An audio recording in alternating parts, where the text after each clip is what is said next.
Écoutez, je ne veux pas politiser le coronavirus. Mais quand vous avez des pays qui donnent 100 000 dollars à une Miss, donc Miss pays ou Miss compagnie ou Miss je ne sais pas quelle ville, 100 000 dollars. Pour rien comme ça. Pour sa beauté, pour célébrer ses yeux et ses petits rouges à lèvres et ses faux cheveux. Pendant qu'il y a des jeunes hommes, des travailleurs, des chercheurs, des courageux, innovateurs, qui n'ont même pas 100 francs pour payer le transport. On continue à progresser dans le... On veut créer quel genre de société? Qui sauvera l'Afrique?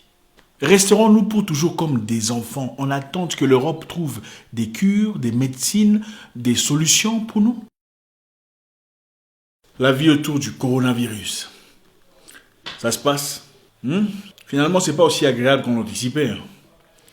Je sais que beaucoup de gens étaient ravis de rester à la maison, de rien faire, de passer du temps à s'amuser, se divertir, regarder la télévision. Certains pour prier peut-être, et d'autres se lancer dans d'autres activités personnelles. Ce n'est pas aussi réjouissant qu'on le croyait. Ça devient ennuyant, n'est-ce pas? Surtout qu'on n'a pas nécessairement les éléments qu'il faut, fondamentaux, les aliments, les nécessités premières, ça devient très compliqué. Que tout ce qu'il y a comme confinement ne soit pas seulement un moment de prière ou un moment de pensée, mais aussi un moment de réflexion logique pour nous tous. Vous savez, ce moment montre toute la fragilité autour de nous. La fragilité autour de... Nous ne sommes pas préparés à ça. L'Afrique, particulièrement, n'est pas préparée à ce qui se passe. Regardez un peu ce qui s'est passé en Chine pendant toutes ces semaines. Si ça se passait à Douala, ou à Libreville, Kinshasa, ou Abidjan, Dakar, ou ailleurs, Burundi, Kigali, Ouagadougou, ce serait comment? Est-ce qu'on aurait pu avoir la capacité, le courage, la maîtrise de la situation? On serait fini. On serait morts comme des mouches. Pourquoi? Parce que nous ne sommes pas préparés. Nous faisons face à une situation sérieuse, mes frères. Une situation qui pourrait décimer toute notre population. Nous sommes combien? 1 milliard, combien là? Fini.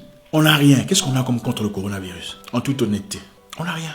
Les Chinois étaient prêts parce qu'ils investissent dans l'intellectualisme, la science, le développement, l'innovation. Ils ont des gens qui sont là en train d'étudier toutes les manières de pouvoir contrer tout ce qui pourrait avoir comme possibilité d'élimination de leur race ou peu importe comment vous voulez appeler ça. Les Italiens sont beaucoup plus avancés que nous en tout cas. Regardez comment ils ont des difficultés à gérer leur situation. Que ferions-nous, pauvre Afrique?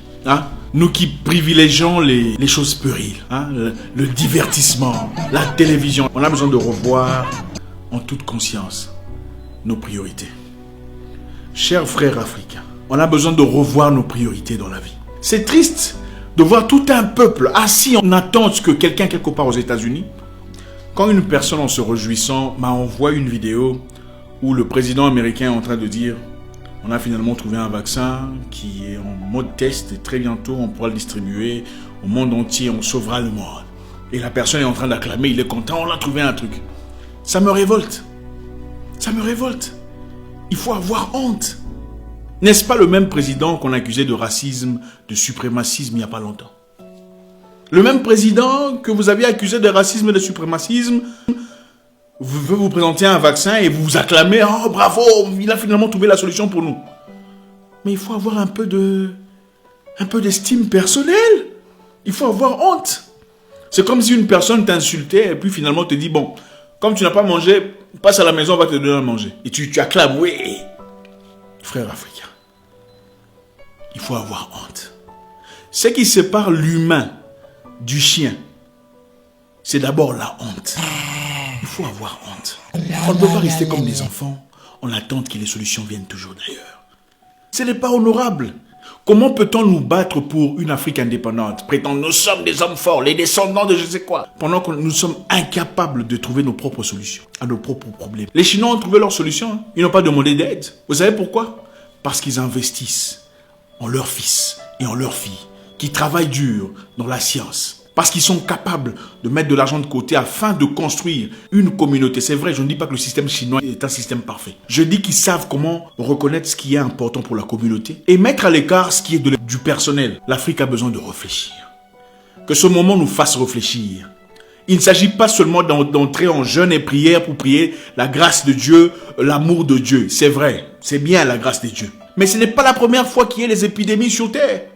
Regardez l'histoire. L'histoire nous raconte souvent ce qui se passera dans le futur. En 1918, après la Première Guerre mondiale, D'ailleurs, pendant la fin de la Première Guerre mondiale, il y a eu pandémie, la fièvre espagnole, qui a décimé 100 millions de personnes parce que le système immunitaire n'était pas encore prêt, assez équipé pour combattre cette fièvre. Il a fallu des chercheurs, des gens intelligents, des gens sur lesquels on a investi afin de trouver des solutions à ces problèmes. Ce n'est pas différent aujourd'hui.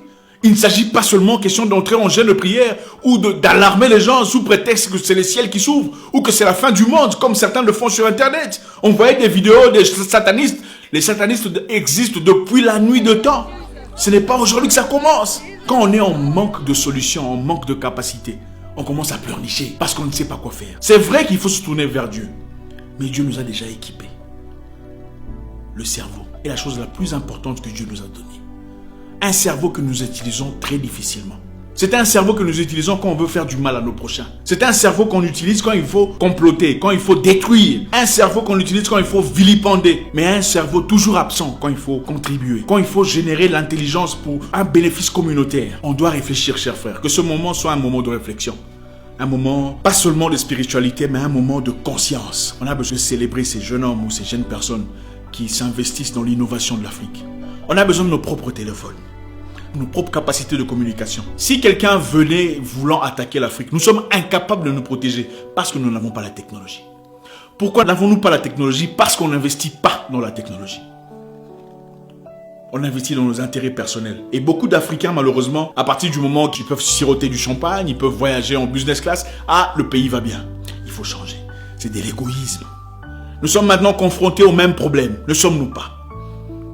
La classe haute, la première classe, la classe moyenne inexistante et même le peuple sommes tous confrontés aux mêmes problèmes. Qui trouvera des solutions? Nous faisons maintenant recours à Dieu dans une situation où les intelligents peuvent réfléchir.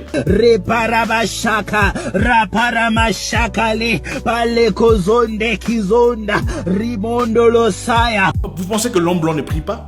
Pendant qu'il prie, il y a des gens qui sont en train de travailler, cherchant de trouver des solutions.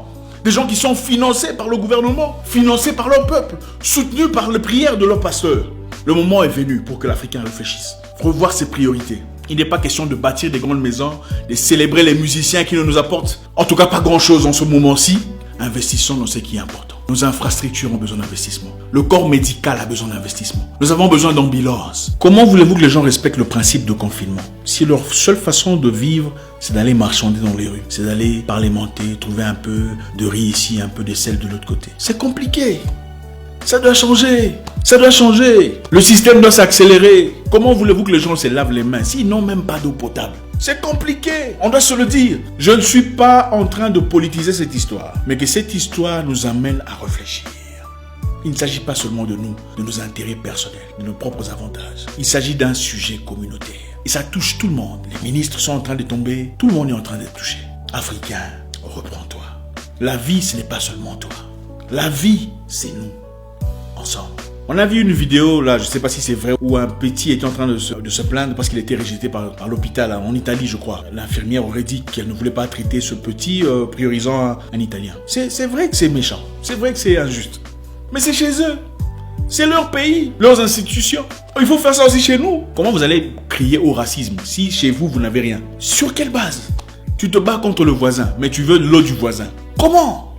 Dans quelles circonstances? Ça doit changer. Les Noirs américains ont du mal à réussir aux États-Unis parce qu'il leur a été appris que la seule façon de réussir dans la vie, c'est de soit devenir footballeur, basketteur comme Michael Jordan, musicien comme Michael Jackson, 50 Cent, Beyoncé, ou un entrepreneur. Ils ont appris que la seule façon de réussir, c'est soit de faire du sport, soit de chanter, soit de devenir une célébrité. Et cela a créé une communauté. Il y a très peu de Noirs américains qui réussissent dans la science, très peu de Noirs américains qui deviennent véritablement réussi dans le sens intellectuel et un déséquilibre social. Écoutez, je ne veux pas politiser le coronavirus, mais quand vous avez des pays qui donnent 100 000 $ à une Miss, donc Miss pays ou Miss compagnie ou Miss je ne sais pas quelle ville, 100 000 $, pour rien comme ça, pour sa beauté, pour célébrer ses yeux et ses rouges à lèvres, et ses faux cheveux, pendant qu'il y a des jeunes hommes, des travailleurs, des chercheurs, des courageux, innovateurs, qui n'ont même pas 100 francs pour payer le transport. On veut créer quel genre de société?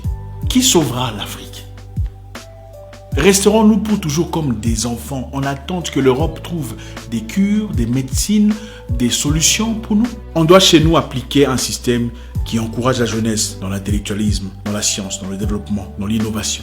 en leur accordant l'estime et la valeur qu'on accorde à nos célébrités musicales, à nos célébrités de divertissement, à nos footballeurs et tout le bazar. Nous sommes maintenant confrontés à une situation où aucune célébrité ne peut nous aider. On a besoin des gens qui réfléchissent. On a besoin des médecins, des chercheurs, des virologues, des épidémiologues. Il existe chez nous des gens qui sont capables de trouver des solutions, mais des gens qui sont négligés, des gens qui ne sont pas financés.